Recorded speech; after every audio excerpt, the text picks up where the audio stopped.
So we have started looking at the book of Revelation. This is session 4, and the title is kind of ongoing, Beyond Epoch, because that's what the book of Revelation is. It is, when you think about those things actually happening the way we read about them, they're going to be off the charts. There's not going to be any point of reference really to understand that. Can you imagine what it was like for John, who was shown these things, and he was to write them down? Well, he had no point of reference to write some of this stuff down and know what to say. The Holy Spirit undoubtedly gave him a lot of help. So we come to chapter 18. And last week we looked at Babylon, but it was spiritual Babylon. It was mystery Babylon. We looked at that last week, and that religious entity in chapter 17 is going to be a part of the unholy trinity that we find in the book of Revelation. You've got a governmental power, you've got a religious power, and you've got the power behind the power, Antichrist or Satan. And so last week, chapter 17, we dealt with the religious entity. This week in chapter 18, we're going to talk about the economic power. And as I said last week, and I'll say this again for those who might watch this and not have seen last week, the fact that in our lifetime we have seen things like 1948, Israel becoming a nation again. I mean, there's certain prophecies in the Old Testament that 100 years ago, they couldn't understand it because Israel wasn't a nation. It ceased to be a nation. But there are prophecies that says that Israel will be in the land. So they all anticipated that would happen. The smart ones anticipated that would happen. Ones who actually read their Bible anticipated that Israel would come back some way. But we've seen that in 1948. And then the other just epic prophetic instance is 666. The economic power is coming into place where we actually now are coming to where at certain levels, you can't buy or sell. You can't borrow money. You can't participate in the economy if you don't go along with the ESG. You can go Google that. If you're not on board with saving the planet, and you're not on board with all of those things that go along with ESG, we actually see that. Do you know how big that is? That is huge. Because that will ultimately, I don't know what the final version of it will be, ultimately that is what 666 is. If you read in Revelation, you can't buy or sell. And so that is now shaping up beyond the borders of one country. See, this globalism thing it was hard to conceive 20 and 30 years ago and farther back. It's easy for us to see now. So we're going to look at chapter 18, and this is going to be the economic power. And so the power has been in place, and it's going to be destroyed. And we're going to see how big it was and how people respond when it's destroyed. So let's just begin in verse 1. And after these things, after chapter 17, the harlot is judged. After these things I saw another angel come down from heaven, having great power, and the earth was lightened with his glory. And he cried mightily with a strong voice, saying, Babylon the Great is fallen, is become the habitation of devils, and the hold of every foul spirit, and a cage of every unclean and hateful bird. So here we have the Bible at the end of the Bible, tying some of these things together, that reading the book of Revelation, now we can go back to, for example, what Jesus said in Matthew 13. And we understand what he meant by what he said. Now it's amazing when you read the Bible and you see what's there, what you see. Jesus said in Matthew 13 that there was going to be this little bitty seed, a mustard seed, littlest of all seeds. When it was planted, it would begin to grow, and it would grow gargantua. It would grow so big that it would grow bizarre. By that I mean, he said, in the branches of this huge tree that would grow were birds. these birds were going to roost in that tree. So Christianity is going to begin as this small little thing, and it's going to grow, but it's going to pervert. It's going to become bizarre. To the extent where this gnarly tree that has a semblance of Christianity, but it no longer really is Christianity. True Christianity is something else. You've got this bird sitting in this. So now we come to chapter 18. Now we understand what Jesus meant. You make the connection between the hateful birds and demons. Paul talked about the doctrines of demons that were going to come into the church. We have doctrines of demons. We talked a little bit last week about that. Grave soaking. Remember that? The thing that Hillsong and others have been pushing. You lay over the grave of some dear, powerful saint. A prophet saint, in their estimate. And you just soak up their spirit. Well, that kind of spiritism is this gnarly tree that's no longer Christianity. It's some perversion. And these birds roosting in the branches. So here's the bottom line, if you want to write down what this is. Birds used prophetically, metaphorically in prophecy, are false teachers or demons. So whatever you're looking at in prophecy, and this goes back, Isaiah and Jeremiah also dealt with these things, and any Jew would have understood exactly what Jesus meant. It's only Gentiles who don't know their Old Testament that don't have to dig a little bit deeper. So we come to the end of the Bible, and we had the Bible actually interpreting itself for us. So what Jesus was talking about now comes into focus. And so this language is known in the Old Testament by the prophets, and it's now known by the church who read Revelation 18, and now they know what Jesus meant by what he said. These kind of things, when they tie together, is when the Bible really comes alive. It is a singular book. It's not a whole bunch of 66 books. It is that, but it is tied together by someone who lives outside the constraints of time and space, aka God. So, verse 3, for all nations have drunk of the wine of the wrath of her fornication. Last week, what did we talk about? Fornication used prophetically is the nation of Israel went a-whoring after the other gods. That's what the fornication. So there's going to be a spiritism, a religion during the tribulation, and it's going to be idolatrous at some level.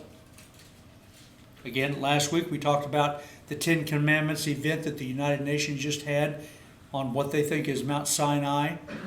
And it's the Ten Commandments of global climate change.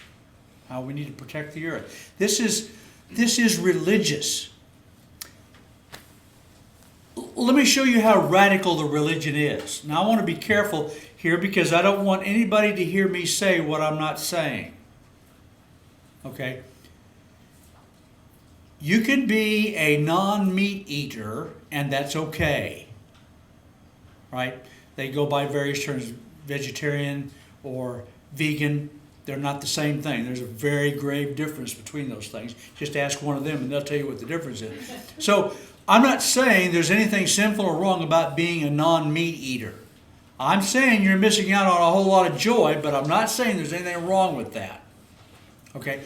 But to show you how this has become religious and cultish for some, the guy that killed, allegedly, apparently, those 4 kids out in Idaho, he was a vegan to the extent that he would not only not eat anything that had been alive as an animal, but he made his parents buy brand new pots and pans because he would not eat off of utensils that had ever cooked anything that had been alive like an animal.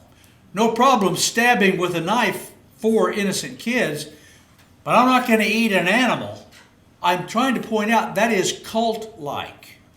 Inconsistency is huge in cultism, okay? So these religions, and I pointed out and read for you last week 5 or 6 religious cult-like mindsets that are ruling the Democratic Party right now.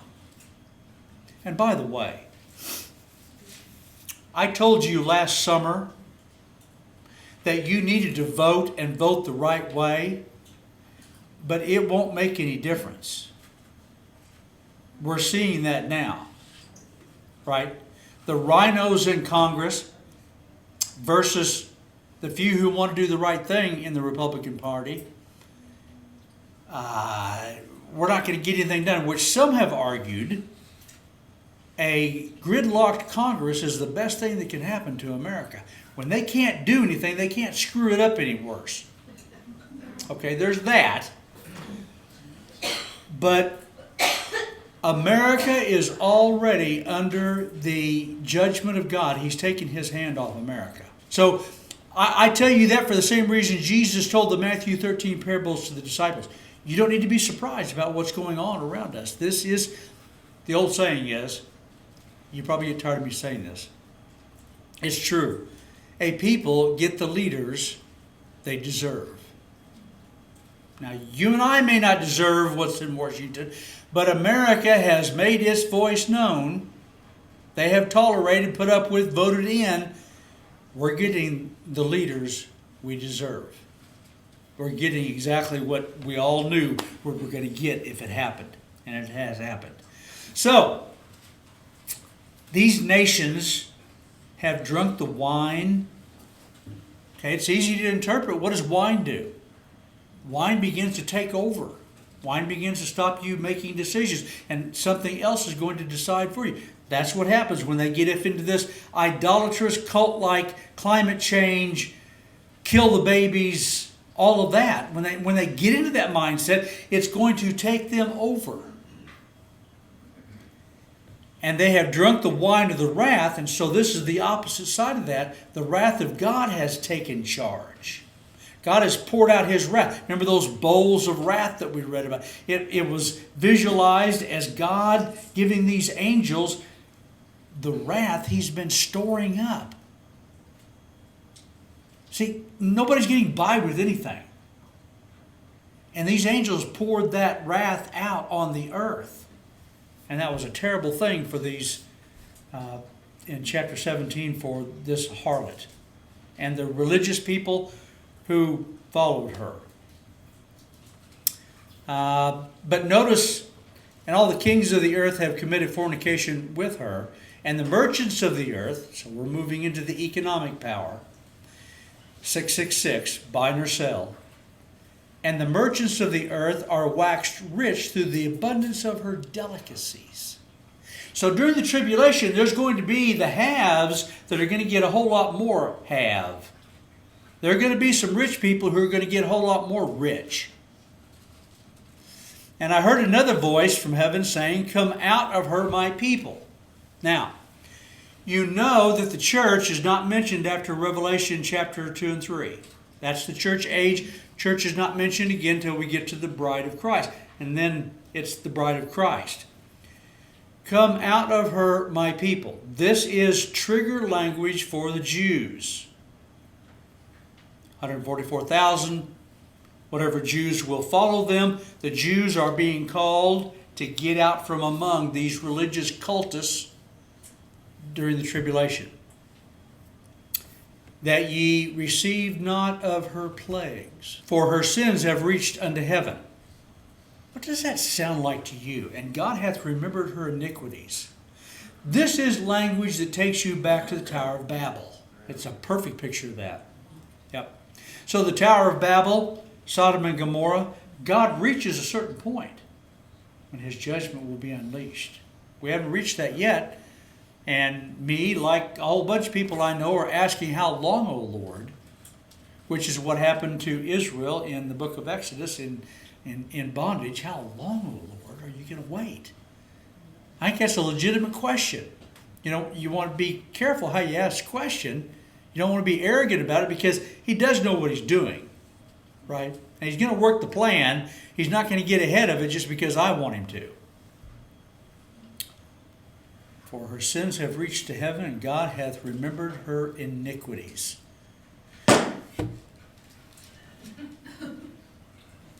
Reward her even as she rewarded you, and double unto her double according to her works. In the cup which she hath filled, fill to her double. How much she had glorified herself and lived deliciously. So much torment and sorrow give her. So there's this direct comparison thing. And Paul does that with the pain and difficulty of this age. What's waiting for us on the other side is not even to be compared to that. It's so much better. It's of a different magnitude than the pain and suffering that we have now. That which is good on the... So we have the flip side of that here. The bad that's coming on Mystery Babylon and economic Babylon is going to be so bad there's no point of reference really to understand it. And then she says something that's another trigger language statement. Talking about Babylon. For she saith in her heart, I sit a queen, and am no widow, and shall see no sorrow. That's trigger language for her sarcastically putting it at the Jews. Because that's language from the Old Testament. God and Israel were married. Israel went a-whoring after the other gods, and she was divorced. And that's the language that's being used here. This Queen of Heaven, which, by the way, is a title that Mystery Babylon uses for herself and a religious entity does today as well. The Queen of Heaven. They call her Mary. She's the Queen of Heaven. And so, for she saith in her heart, I sit a queen, and am no widow, and shall see no sorrow. Therefore shall her plagues come in one day, death and mourning and famine. Now these are not the average run-of-the-mill earth dwellers. These are the rich. These are the ones that have off of the delicacies of this economic system have made themselves even richer. Those folks are coming to the place where the plagues are going to bring death and mourning and famine. They've been able to stay above that with their money and their power, but they can't stay above God. For strong is the Lord God who judgeth her. Stronger than whatever she is, whatever economic power comes together, and whatever grip it gets on the world, and however strong it gets. They may sit as a queen. Do you remember what happened to Jezebel? Throw her down, boys. They threw her down. And when it was all done, the dogs came and licked up what was left. And left the palms is all that was left. Ooh. So God's going to judge. And the kings of the earth, in verse 9, who have committed fornication and lived deliciously with her, shall bewail her and lament for her when they shall see the smoke of her burning, standing afar off for the fear of her torment, saying, Alas, alas, that great city Babylon, that mighty city, for in 1 hour is thy judgment come. That's kind of interesting. Prophecy buffs over the years have contemplated what verse 10 means, that they stand afar off. To me, there are two possibilities. I'll give you what many have said. Popular prophecy buffs have said, well, this is a picture of radioactivity. And maybe. I'm okay with that. That's what it is. But I don't find anywhere that God has to use atomic bombs to do what he does. He didn't at Sodom and Gomorrah. Right? In fact, it's kind of interesting. They say that for the earth to be scorched and burned at the level that it was at the area where Sodom and Gomorrah has to be, it took something on the level of an atomic heat, atomic bomb heat. But I think it simply means, on the face of it, they're standing back because the fire is still raining down. The judgment of God is raining down. And they don't want close to it. They don't want to get under that. Now, I don't know that I'm right. And the merchants of the earth shall weep and mourn over her, for no man buyeth their merchandise anymore. So they're going to weep because merchandise is not happening. Nobody's able to buy their merchandise anymore. There's a stop that comes to it. Verse 12, the merchandise of gold and silver. Look at all this. Because you're going to see something fascinating that's always puzzled me until the last couple of years. Now I think I understand. Look at all this merchandise that they can't buy or sell anymore. The merchandise of gold and silver and precious stones and pearls and fine linen, purple, silk and scarlet, and thyine wood, and all manner of vessels of ivory. Ooh, that's interesting. Ivory. And all manners of vessels of most precious wood, brass and iron and marble, cinnamon, odors, ointments, frankincense, wine, oil, fine flour, and wheat, and beasts, and sheep, and horses, and chariots, and slaves, and souls of men. They're merchandising in the souls of men. Now, I don't think it's slavery, because slavery's just been mentioned. I think slavery is going to become a thing again somehow. I think that this cult-like mentality of this new religion that's coming won't have any problem putting you and I into slavery. At what level and what that will look like, I don't know. I've got somebody working on that, so don't worry about that. That's not going to be a problem for us. But there's going to be slavery going on, but the souls of men. I believe I know what that means now. Just in the last several years, before the big C came upon us, but certainly more so even now, there was a guy who was working on, in fact, Microsoft had been working on it longer than him, on being able to interface with your brain. We've talked about this at some length, that it will be for your own good. They will be able to interface with your brain so that when you're discouraged, they can lift you up. When you're angry, they can calm you down. When you're not acting right, they can send you a message. Right? That's what they've been working on, and it will be for our good,